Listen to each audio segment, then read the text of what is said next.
Just call on me. Just call on me.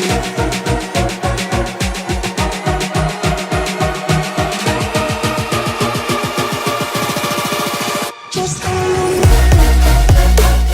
Hey, welcome everybody to Raising an Archer here at Texas Archery. I am here with Carrie Gehring. Hi. Is that a good way to say it? Yes. Carrie Gehring. Yes. I like to have a little grumble to that voice. Yep. It sounds really good. We're here at our third. We're only broadcasting twice, Yep. so we're keeping it kind of light this weekend, kind of getting back into the swing of things. But this is our third SYWAT of the weekend, the halfway mark, our largest group by far. It looks like there are a couple open spots. There's a few people that didn't show. And also the thing that kind of saves us is that we have the 10-yarders. There was only like 3. Yeah. And something that I noted last time, I don't know if you noted it because you don't have a kid there, but the 10-yarders are getting smaller and smaller. I had at one point last year, or maybe 2 years ago, we had 3 bales Oh, wow. of 10-yarders. Like I had to add another bale because it kept filling up. Now we're to the point where we're basically, we have only used 1 bale so far each time. Hope that's not a trend. I hope not either. We need to get those kids shooting. We do need to get those kids shooting.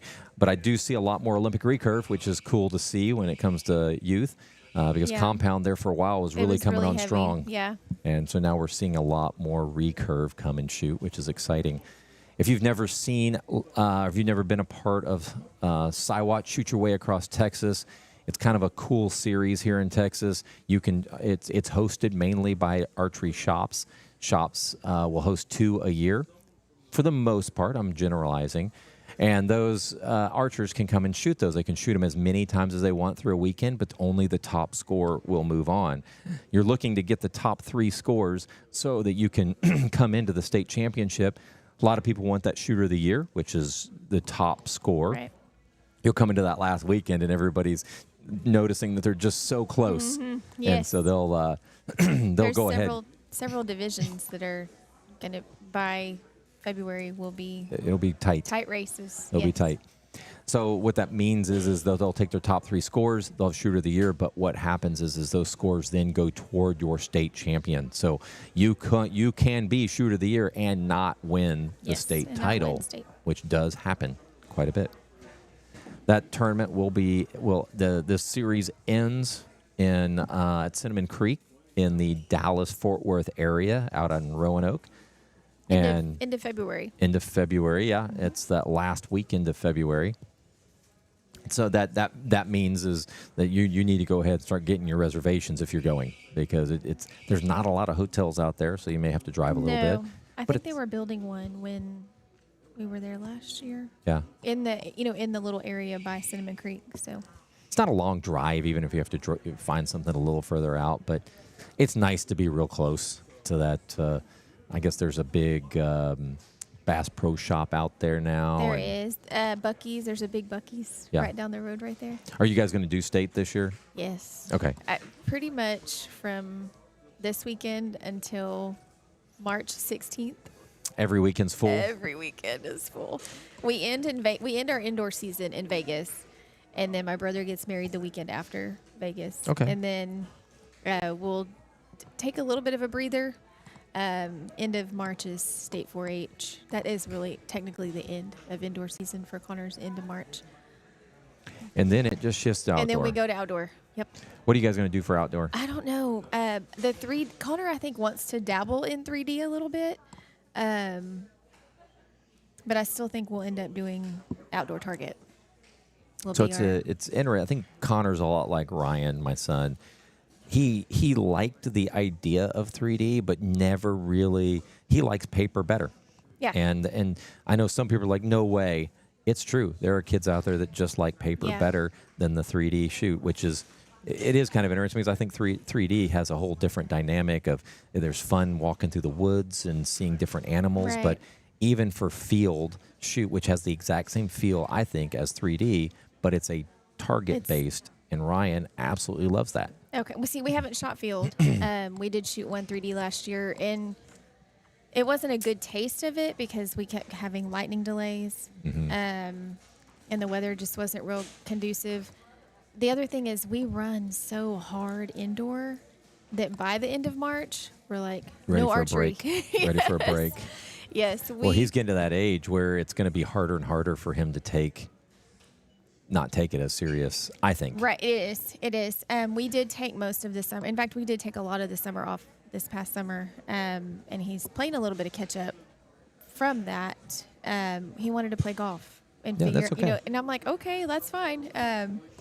So we did that over any of the 3Ds or any of he didn't even, I think maybe he shot one outdoor target series tournament and then was like, I want to play golf. I'm tired.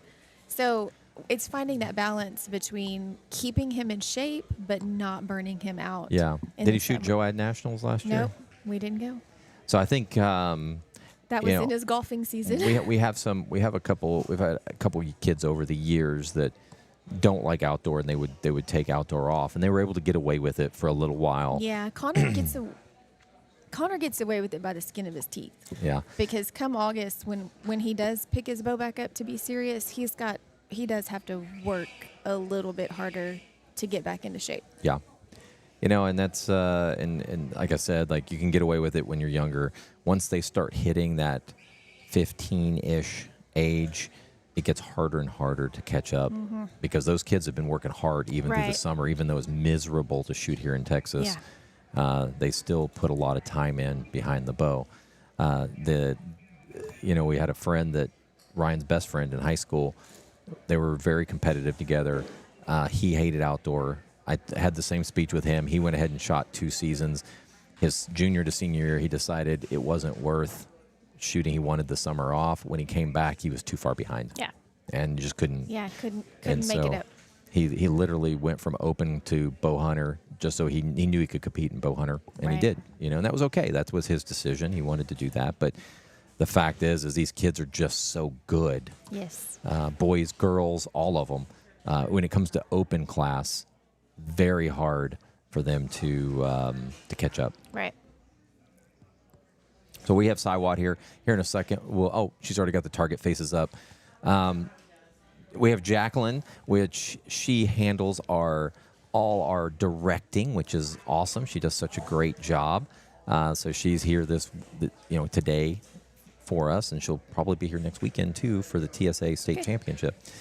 Jacqueline, can you move to the targets so we can Carrie can go ahead and explain the scoring because it's a little different than the normal colored target. Face, or what we call Vegas face. This is the SYWAT target. You'll see a 5-spot or the single spot. The X ring and white of each of those is actually the same size and counts as a 5, with the X ring being an X.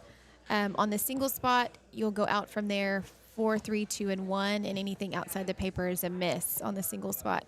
On the 5 spot, like I said, anything X ring or white counts as 5 points. The next 2 blue rings are 4, and anything outside of that is a miss. So you're telling me on a 5 spot, if you just miss the 4, it's a miss? It's a 0. It is a miss. Counts That's as messed 0 up. Points. Archers. Judge Carey is I know. mean. Archers can shoot. The end consists of 5 arrows, either on the single or the 5 spot. On the 5 spot, archers can shoot 5 arrows in any target face, basically. You can put 2 in one, 3 in the other. You can do, like what we just saw was 1 arrow per target. That's typically what you'll see out of the archers. But if you are aiming for the center and accidentally shoot top right, that's all right. It still counts. I just noticed your son is shooting a Matthews, which is surprising. You threw me off because we were talking about the last, Yes. earlier this morning that he is a Hoyt boy. He is a Hoyt boy.